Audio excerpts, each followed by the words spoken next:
Ang kwento po natin ngayon ay tungkol sa buhay ni Lando at kung papaano niya tinaglay ang bertud ng lintang naging bato. Taong 1991 sa lugar ng Dulangan dito sa Mindoro, isang nagngangalang Lando ang maagang naulila, nawalan ng mahal sa buhay nung siya ay edad na 10.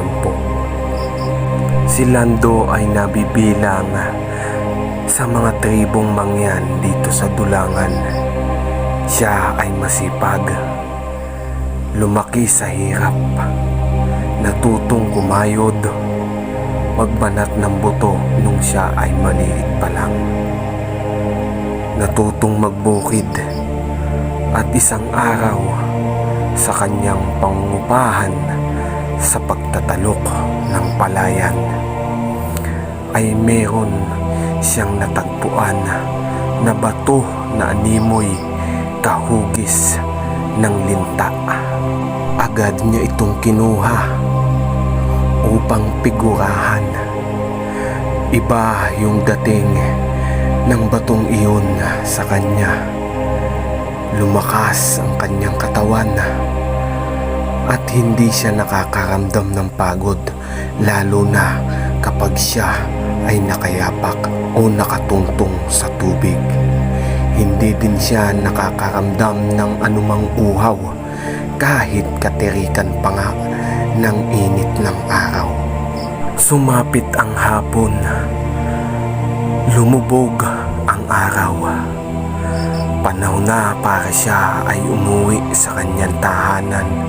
Sa kanyang paglalakad ay mayroong mga kalalakihang nag-iinom ng alak.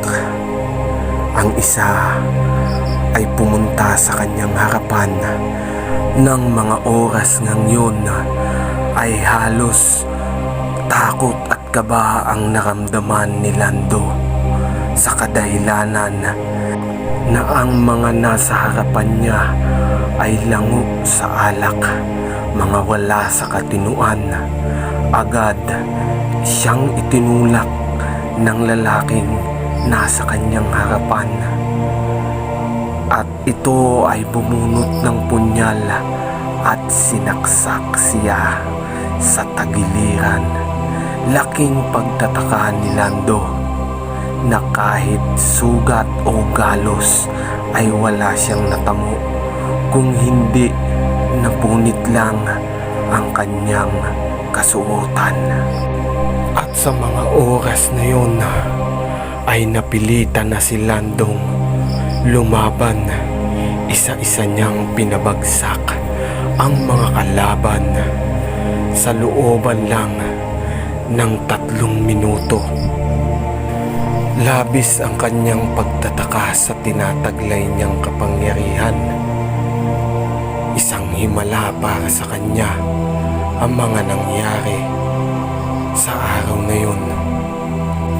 Naging usap-usapan si Lando sa kabayanan sa kadahilanan na nalaman ng buong bayan ang nangyari ng mga araw na yun.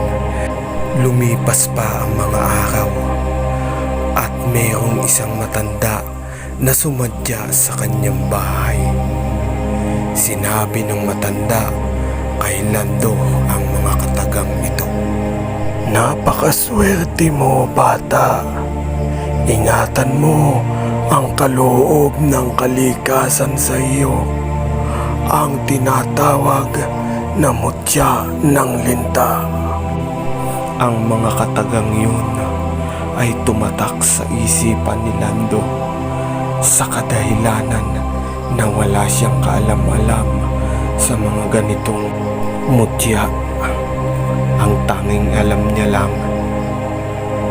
ay ito ay iingatan niya dahil siya ay pinotektahan nito sa kapahamakan.